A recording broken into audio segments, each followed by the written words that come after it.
Let me start off with our wonderful panelists for session one on competency of L&D professionals. So first of all, I'll introduce Dr. Santosh Kulpagar.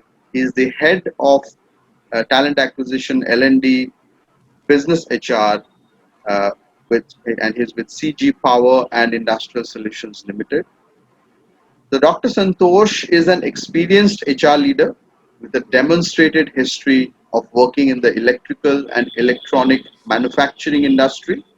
He is highly skilled in HR consulting, team building, technical recruiting, and HR policies. He is a strong operations professional with a Doctor of Philosophy. So he's a PhD from National Institute of Industrial Engineering, and his focus of the PhD was strategic management. His passion is to bring out the best in people, and I'm really happy to know that, Dr. Kulpagar.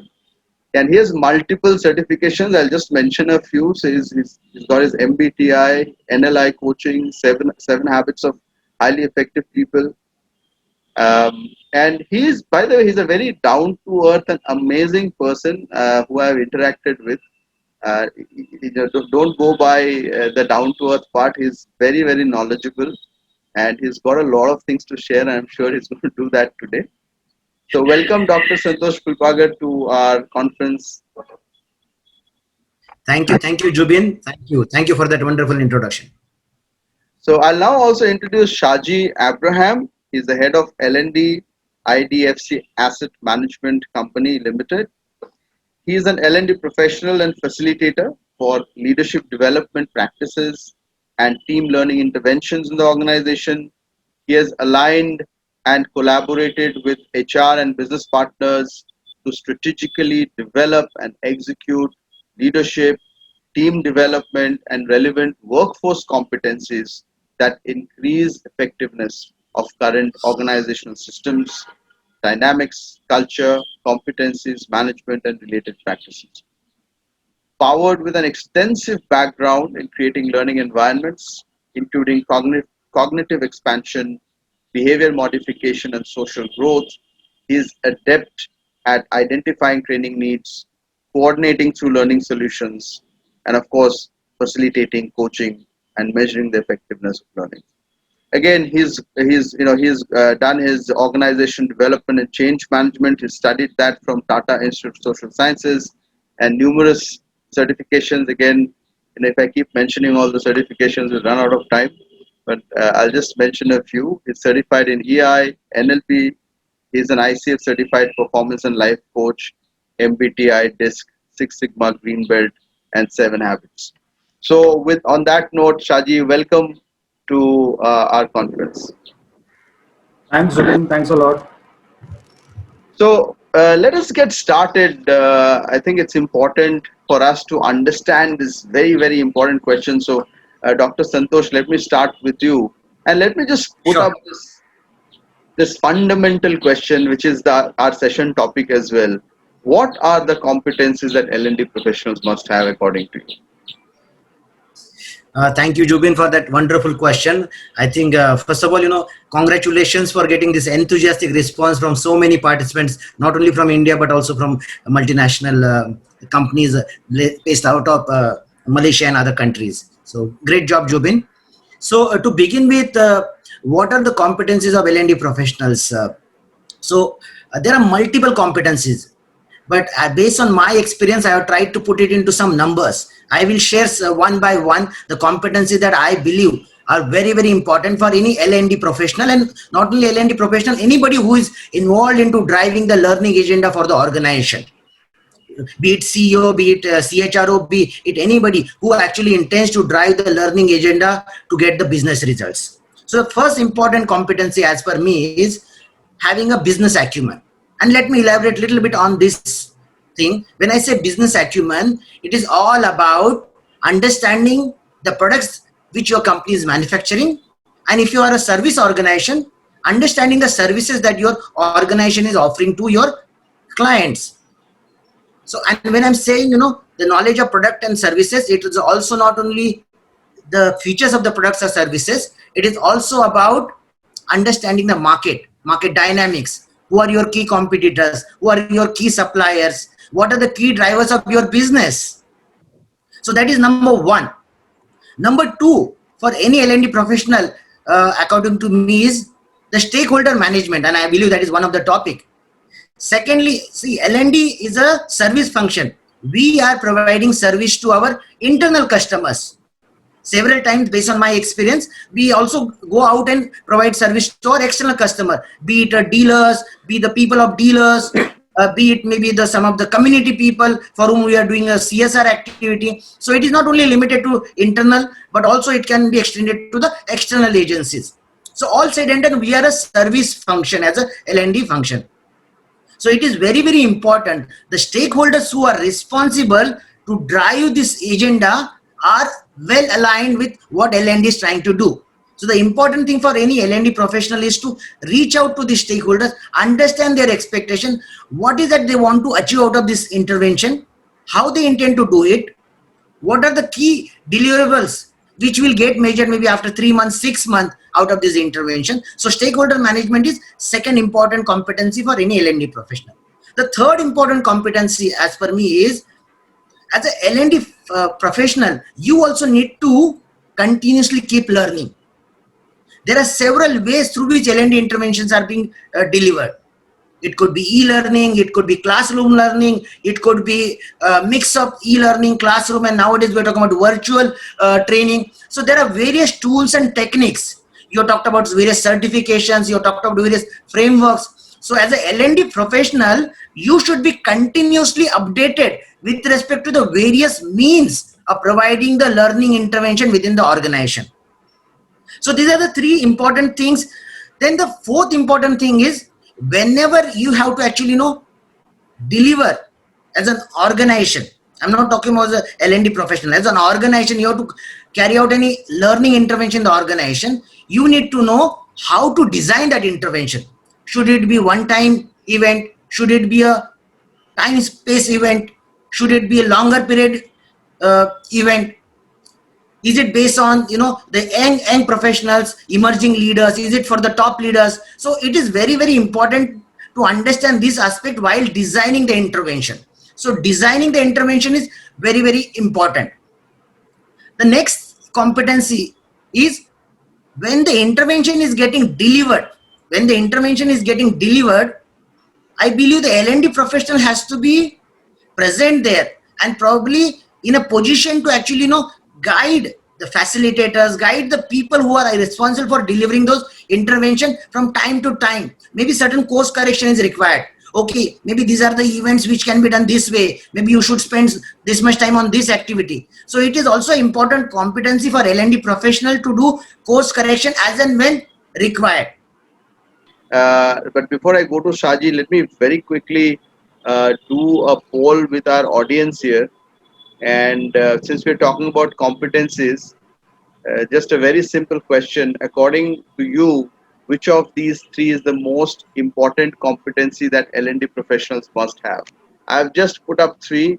Tell me which, according to you, if you have to choose one out of these three, which would be the most important according to you? Okay, so I'm getting some votes here. Mostly the votes are coming for business knowledge. Okay, great. Come on, let's be quick. All right, I've got 55% of votes as of now. All right, so let me for the votes that I've got, let me show what are the results. So I've ended the polling. You can have a look now. So 70% of people think that business knowledge is a priority over the other two. I mean, I'm not saying that the others are not required, but business knowledge is definitely a priority according to the audience as well. Okay, let's continue. So Shaji, Dr. Santosh talked about a lot of competencies. Of course, he's also talked about the importance of why one should have those competencies. But I would like to ask this question to you, more so on the why. Like, why is it, and maybe you could add a few that are in your mind from your experience to what Dr. Santosh has already said. are the competencies that are required. But let's focus on the why. Why is it so important? Yeah. So Dr. Santosh has covered most of the competencies which are learning and development professionals are required to have to be very, very successful in whatever role they play.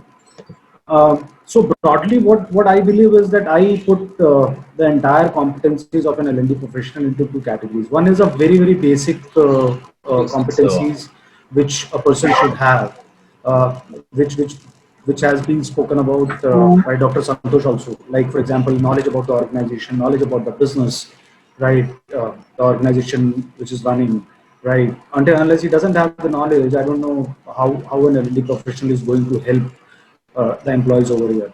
Second is if I talk about the basics, one is measuring and assessing the employee training needs.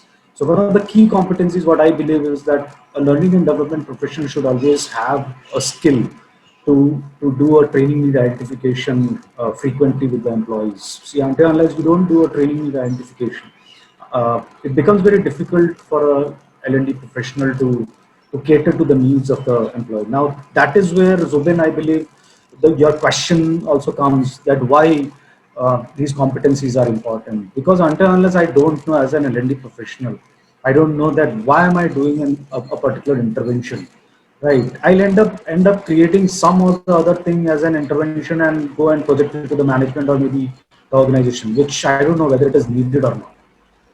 Now, why is something which is very, very important, and that why comes from training need identification, right? If I'm able to assess the needs of the employee trainings, if I'm able to assess that what are the gaps which an employee or maybe a particular function is having to be more productive or maybe more skillful, that is where I'm able to deliver what exactly is being needed from the organization or maybe from the participants. Third most important thing which I feel is a very, very good communication and interpersonal skills, which are very, very important for an LD professional. To stand and deliver, it is okay. I mean, a person can be a very good orator, he can go and deliver. But then what happens post delivery? I remember 15 years back when I joined L&D function and I shifted from sales to L&D. I had an advantage that I had a knack of understanding salespeople's mentality, right? What exactly they need, right? How they look at things, how they look at trainings, right? What exactly they expect out of trainings. What is the language they want to listen from an L&D professional? I had that advantage. I was able to build that bridge that particular gap between the learning outcomes and the person who's attending the training. So I had that advantage. But then still, in those days I always used to see L&D professionals, or maybe in my own team, I used to see that they used to think that my job as an L&D professional is to just go and deliver a particular training or maybe a particular intervention, come out, and that's all. Right. And Dr. Santosh has put up in a very, very nice manner that how do you measure the impact of training?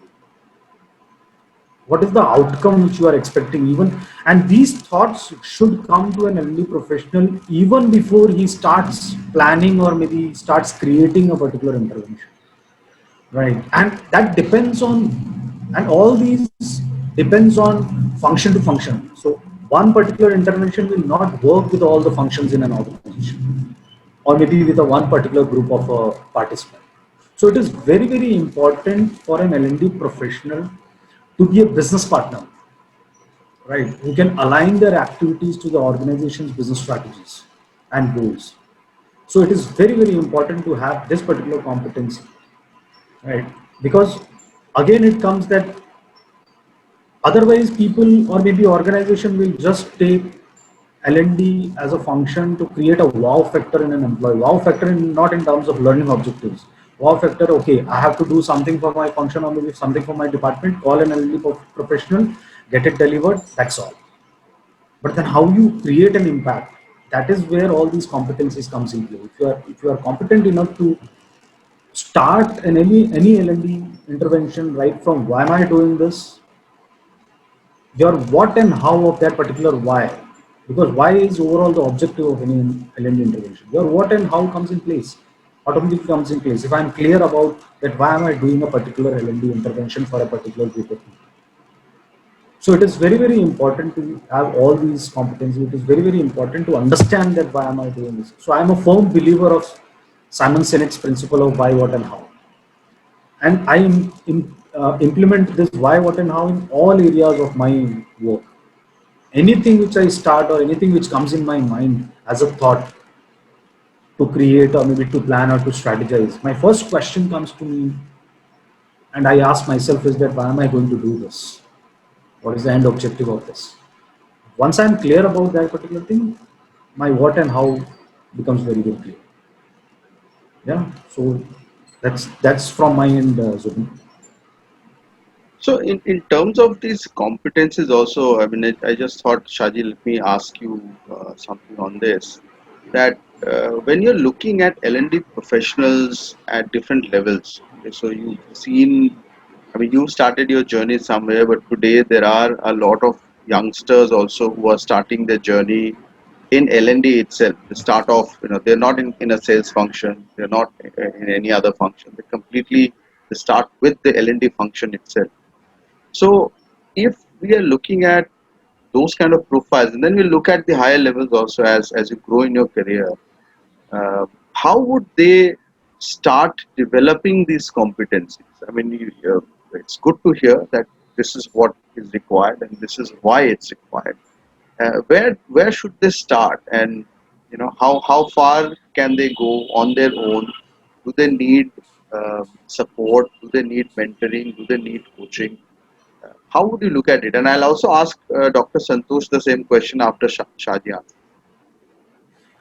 So, so if I share my experience, Zubin, so I was also like a lot of new professionals, or maybe a lot of people are who are entering into L&D as a career, or maybe starting their journey or their career as an L&D professional.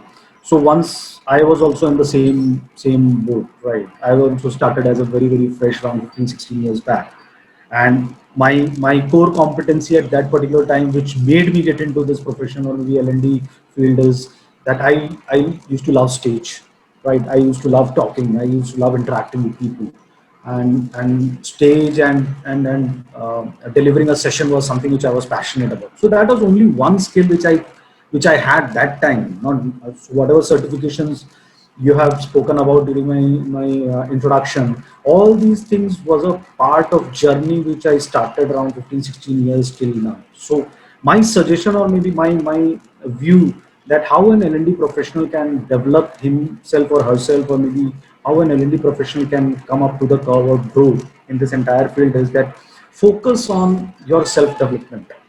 Right. Focus on yourself. There are so many things as an L&D professional which you can learn, which is around you. Only thing is that you have to pick things which is going to help in your current role. Right. Pick up those things which are going to help in your current role. At the same time, it is not all about certification, right? It's not at all about just getting a certification after a course. It is all about immersing into that learning journey, right? See, if you have to transfer that particular learning to somebody, first and the foremost thing is that you should go through that particular learning phase or learning journey. Like, I started doing all these certification courses or learning. I started my learning path for my own development was maybe from the year 2007, 2008, right? And since then, every year I invest on my own learning. Every year I invest a part of my income, or maybe whatever I get, I invest on my own self. I pick up certain things, go through that particular learning path for my own self. At the same time, during that course, during that journey, whatever I learned, I used to implement that on my at my workplace.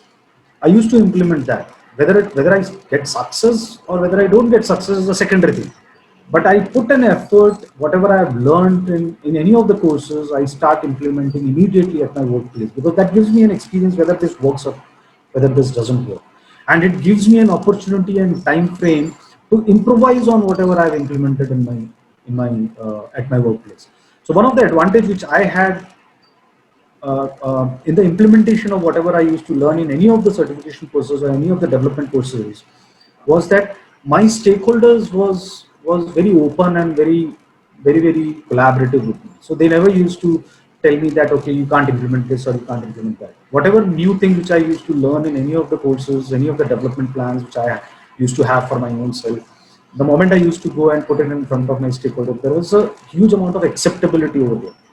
So that acceptability also as an L&D professional, you have to create amongst your stakeholders so that you get an opportunity to go and implement whatever you learn in any of the courses, in any of the development plans. So my suggestion to all the new people who are entering into L&D career or L&D phase, or maybe who has been in the system or in the L&D function for maybe 5 years, 10 years, my suggestion to them is put time, effort, and investments on your own self-development.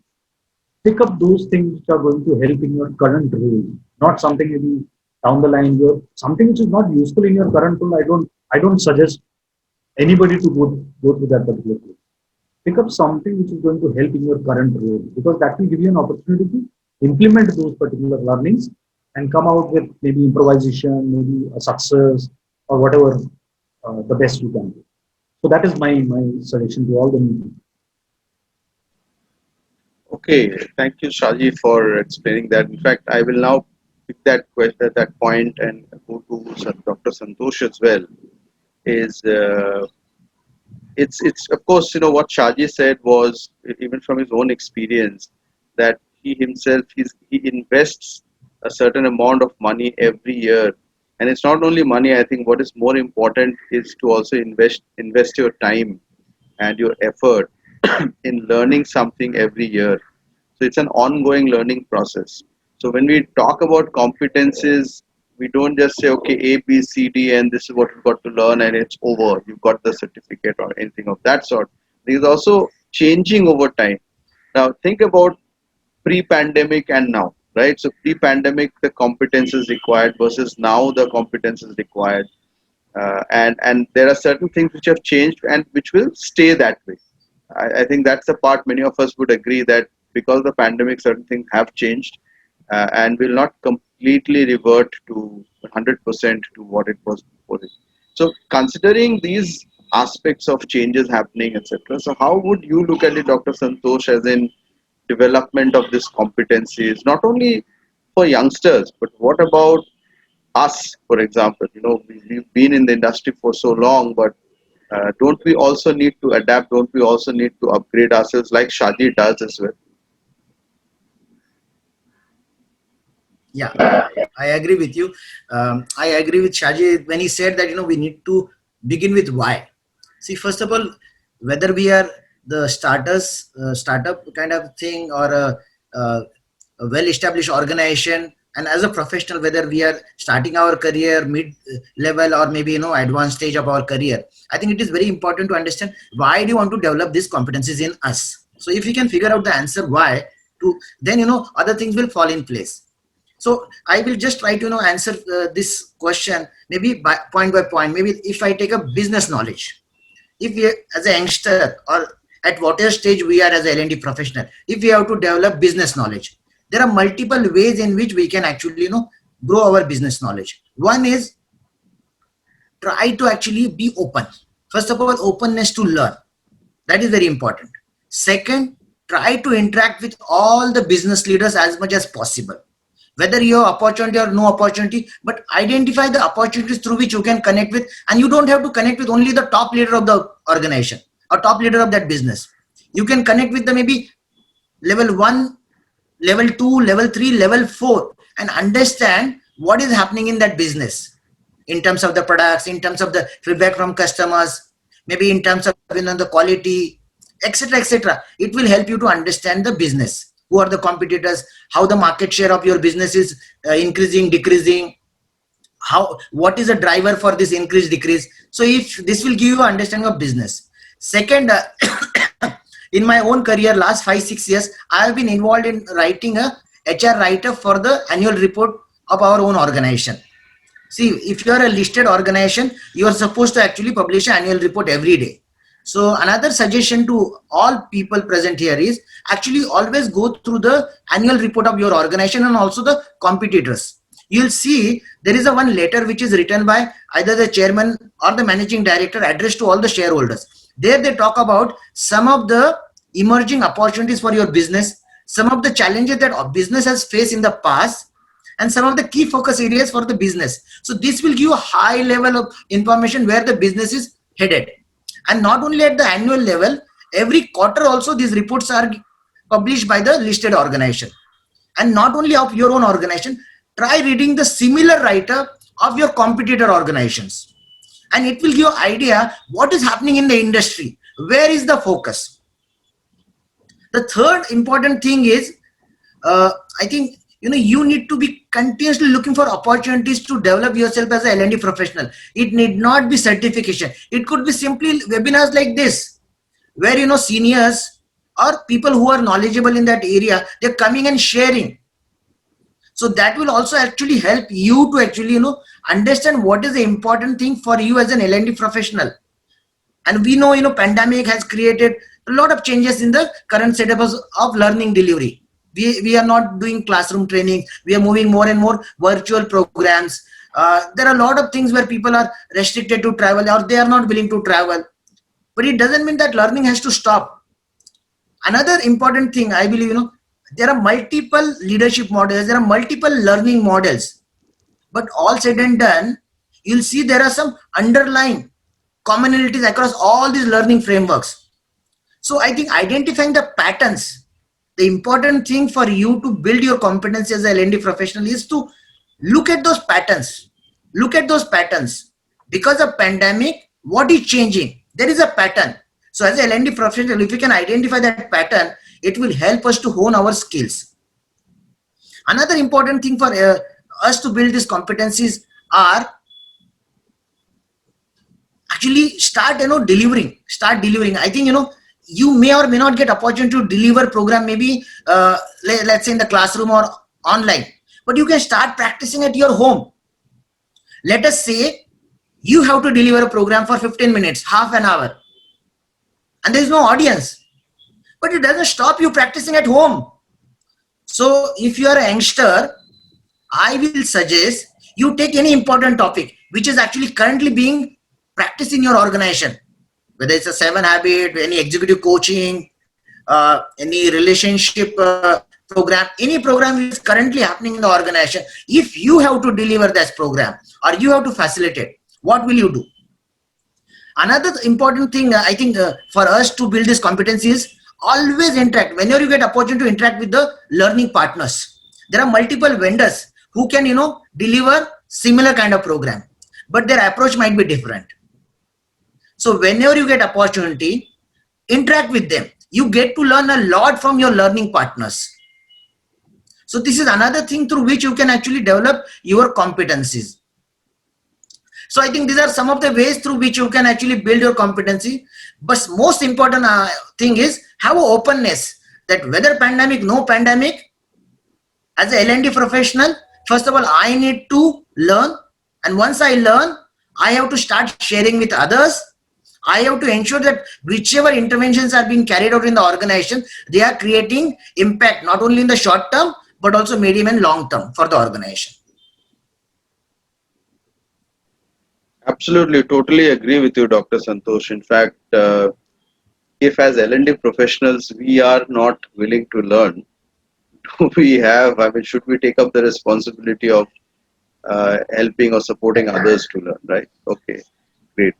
So let us look at, I do see one question in the Q&A box. So let me take that question up and I'll ask both our panelists, Shaji and Dr. Santosh, this question. So let me go to Shaji first with this question. So Satatya Das has asked this question: which competency can we keep in mind when we want to train an unmotivated employee or while dealing with a disruptive training? Now, I'm just trying to understand this question from two perspectives. One is competency of the L&D professional. The other is from the employee perspective. But then the employee perspective, I don't know how to look at competency here because the information is not enough. Why is the person unmotivated? Why is the person disruptive? That's a question that needs to be answered. But let's see, Shaji, how would you deal with this kind of a situation where there's an unmotivated employee or disruptive trainee? And L&D in any way could dig deeper and work on this kind of a situation? Uh, so Zubin, I believe yes. Uh, as an L&D professional, we do come across such employees or maybe such trainee or participants very often, right? Wherein I believe that they, in any L&D intervention which has been planned for a particular function or maybe organization wide, these type of employees are pushed into training, right? So they are not like they're willing to come or maybe they are not looking forward for any training or development plans, but rather they are pushed into this particular. So my take as an L&D professional is that if you are able to identify such employees or maybe such unmotivated participants, one of the most important things is that one of the skills which we should possess is that we should be open to go and interact with this particular participant individually and try to understand that why or maybe what is something which is motivating to this particular person, because demotivation may be of maybe because of multiple factors, maybe because of his current role, maybe because of any lack of reward and recognition, maybe something, maybe from L&D intervention itself he might feel that this particular intervention or this particular training is not useful for me, right? So as an L&D professional, my first and the foremost step towards this particular situation will be to go and interact individually with this person and try to understand that what is something which is demotivating to this particular person? What is the factor which is not making him go take an extra mile or maybe come to a learning journey? Because see, as an L&D professional, it is very very important for us to have a knack of understanding people's behavior or maybe what is going in that particular mind.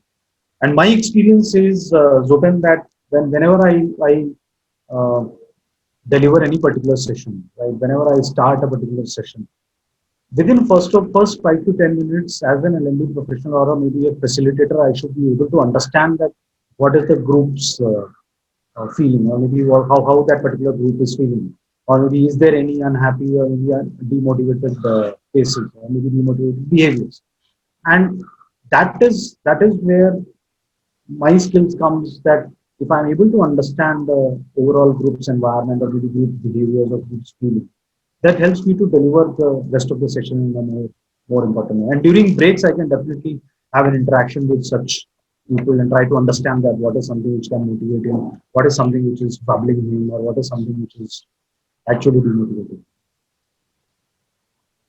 So one-on-one interaction is very, very important to such type of people.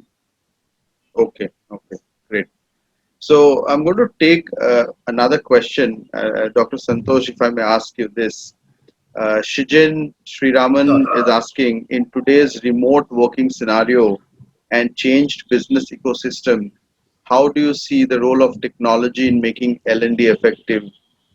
Can you explain with an example? And he further writes, effective means able to generate meaningful outcomes for business and participants and L&D professionals. So first of all, Shijin, before I ask Dr. Santosh to give his insights, we're going to have a session today on learning technology, and we have a panelist in that who has spent years and years on this.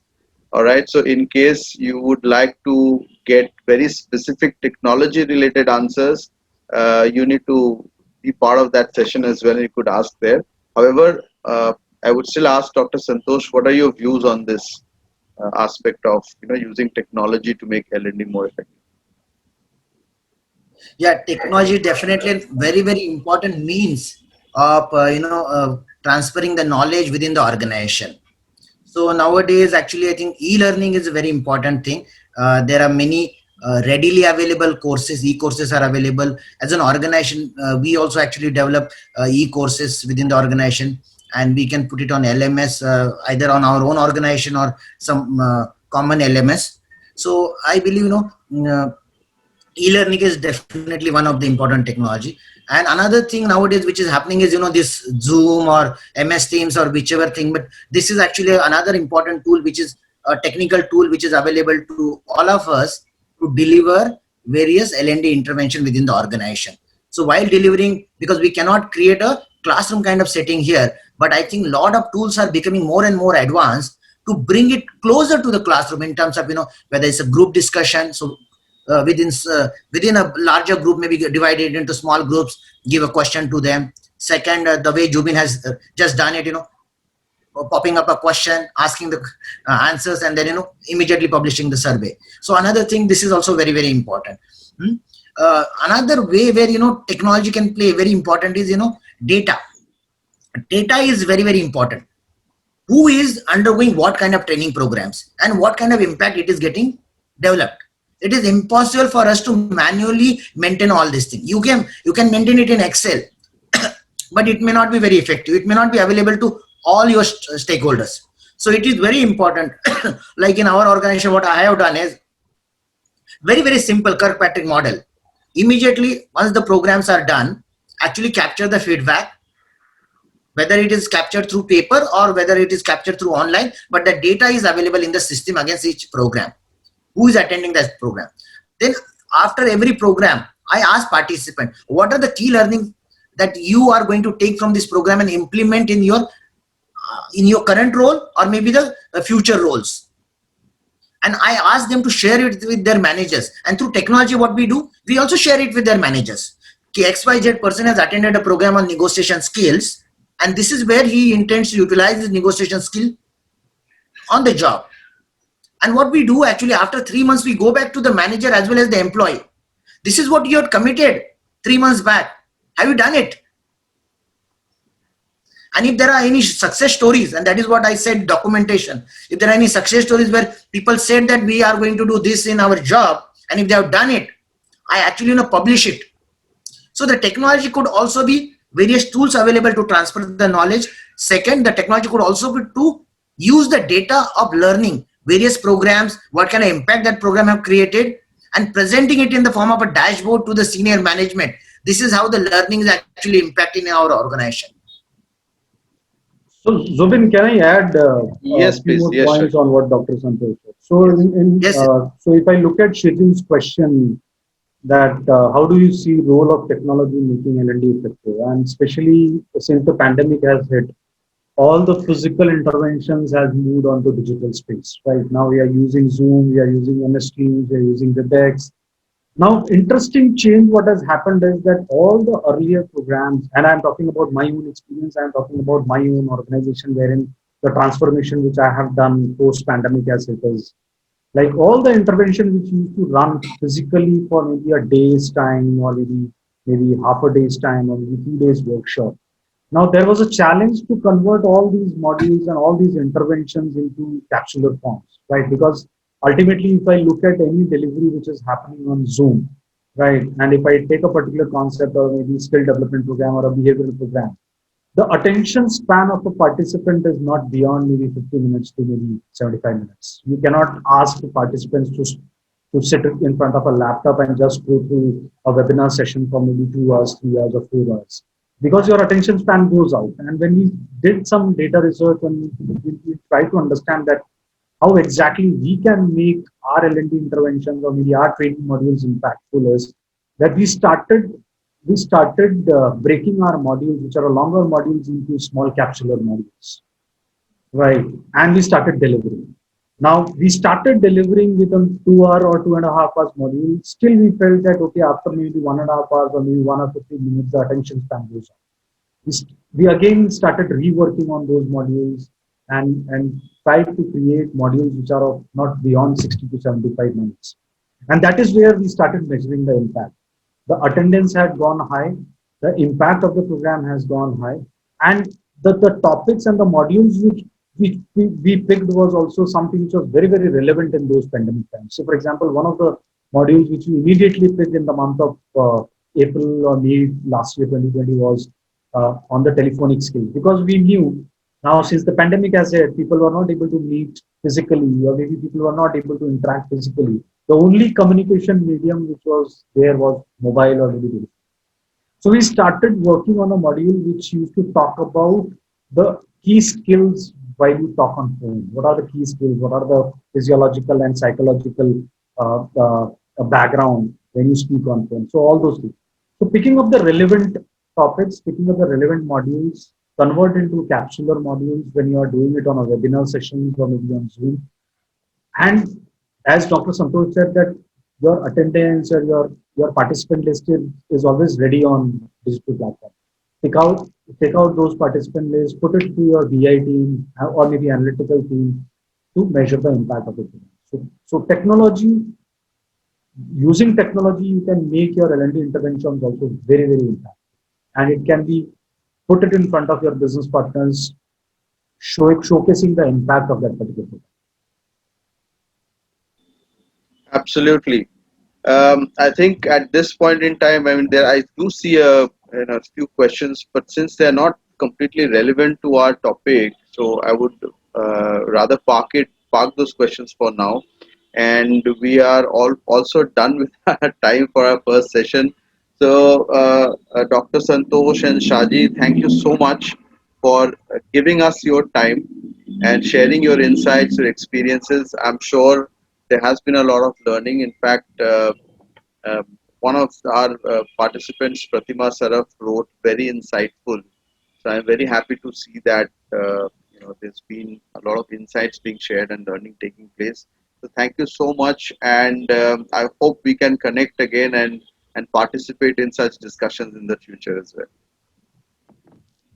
Sure. Thank you Sure, so much, Jobin. Zubin. Thank you so much for the opportunity to interact with wonderful participants, and I hope that this interaction will help each and every one of us. Thank you, Jobin, and I wish a great luck to everybody who is attending this conference. Thank you. Thank you so much. Thank you. Thanks. Thanks. All the best. Thanks.